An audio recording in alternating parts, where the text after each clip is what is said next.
Bonjour à tous, ravi de vous retrouver sur France 3 Alpes pour l'instantané. On vous raconte un événement ou une initiative qui a changé une vie. Aujourd'hui celle de Cyril Davier, un jeune chef cuisinier devenu l'une des nouvelles stars des réseaux sociaux. Comment tout cela est-il arrivé? On en parle tout de suite avec lui.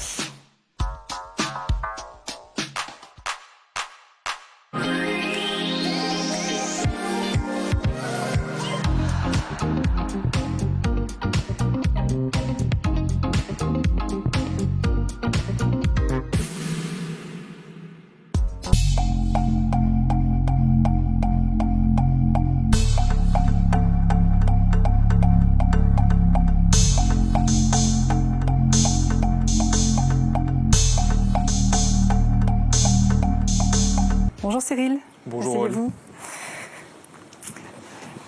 Vous avez 25 ans, vous êtes savoyard et travaillez dans la restauration, un métier que vous avez évidemment dû mettre entre parenthèses lors du premier confinement. Et ça vous a donné une idée, expliquez-nous laquelle. Alors effectivement, pendant le premier confinement, j'ai eu l'idée avec un de mes proches de monter une chaîne YouTube. Tout ça a commencé en fait, cette personne-là m'a filmé sur une de mes recettes fétiches, le biscuit de Savoie. Et dès lors, on a publié la vidéo sur YouTube. Et on a été agréablement surpris du résultat, donc des milliers de vues en quelques semaines. Et de là, on a fixé un rendez-vous donc le mercredi à 18 h. Et c'est là qu'est né le projet Recettes Minute TV.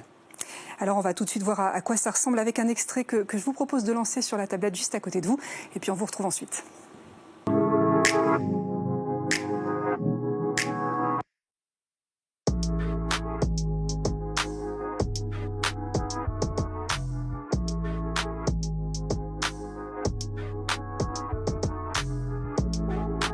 Je vous dévoile ma recette du biscuit de Savoie. Biscuit de Savoie, tout simplement parce que c'est le premier gâteau que j'ai su maîtriser quand j'étais jeune. Et puis c'est une recette qui me tient à cœur parce que je suis savoyard.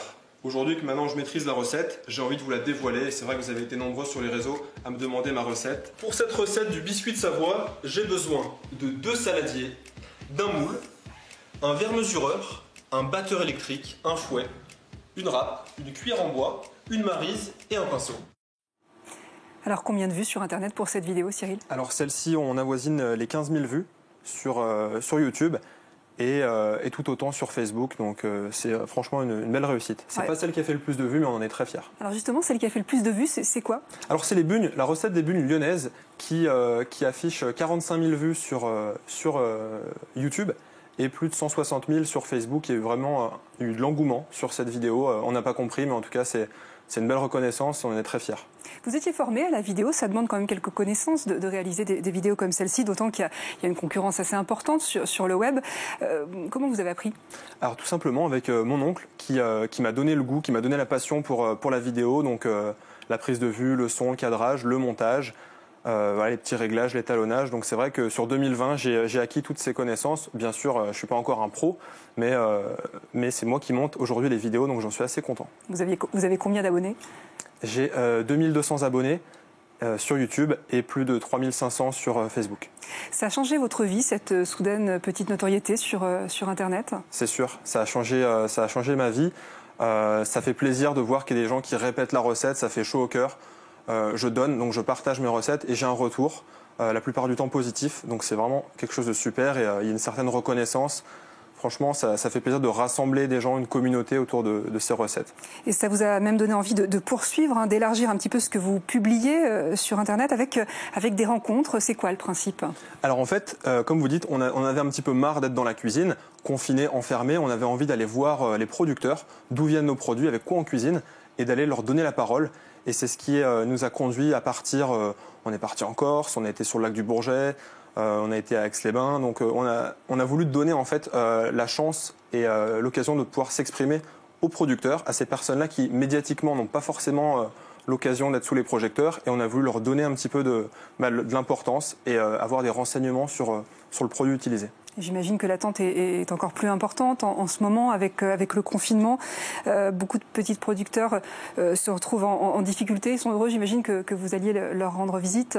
C'est ça, c'était le but, c'était de les mettre à l'honneur, de montrer au grand public, du moins à mon audience, ce que ces personnes-là faisaient, leur quotidien. Et c'est vrai qu'on les a sélectionnés un petit peu comme ça sur le volet, des gens qu'on connaissait, d'autres non, de fil en aiguille, enfin avec le bouche à oreille. Donc Non, ça a vraiment été un beau moment, des beaux moments de partage. Et vous avez tellement pris goût à la réalisation de ces vidéos que vous avez envie d'en faire un métier. Expliquez-nous. Oui, effectivement, donc on est bientôt à 50 vidéos, donc c'est vrai que le projet a pris une dimension à laquelle je ne m'attendais pas à la base. Jamais en mars dernier, je m'attendais à avoir 50 vidéos, une audience, une récurrence.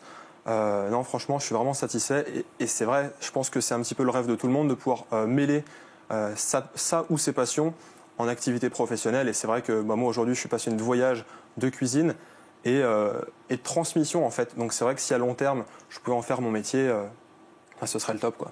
Il y a aussi d'autres projets. Vous mettez en place des jeux concours, c'est ça? C'est ça. Donc les jeux concours, on essaye de donner la chance aux personnes qui nous regardent de pouvoir remporter donc soit les produits qu'on cuisine, voilà, tout un tas de choses comme ça. Mais également, on a travaillé un format parole d'experts. On donne la parole à des passionnés. Ça peut être des journalistes culinaires, des fromagers, des bouchers. Voilà, le but est de leur donner la parole et puis d'éclaircir quelques questions qui, pour la plupart des gens, des fois, semblent un petit peu floues. Donc voilà, ce nouveau format va également arriver sur la chaîne. Les prochaines recettes que vous allez nous faire partager, c'est quoi? Alors là, donc, on va avoir une boîte chaude, donc spécialité fromagère.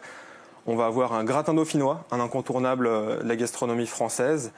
Et puis après, on va passer sur du sucré. On va créer une recette de cookies. Et puis après, j'ai pas toute la programmation en tête, on est encore en train de réfléchir. Merci Cyril Davier, merci beaucoup d'être venu nous voir. L'instantané, c'est peut-être aussi votre histoire, un parcours singulier, un événement qui a marqué votre vie.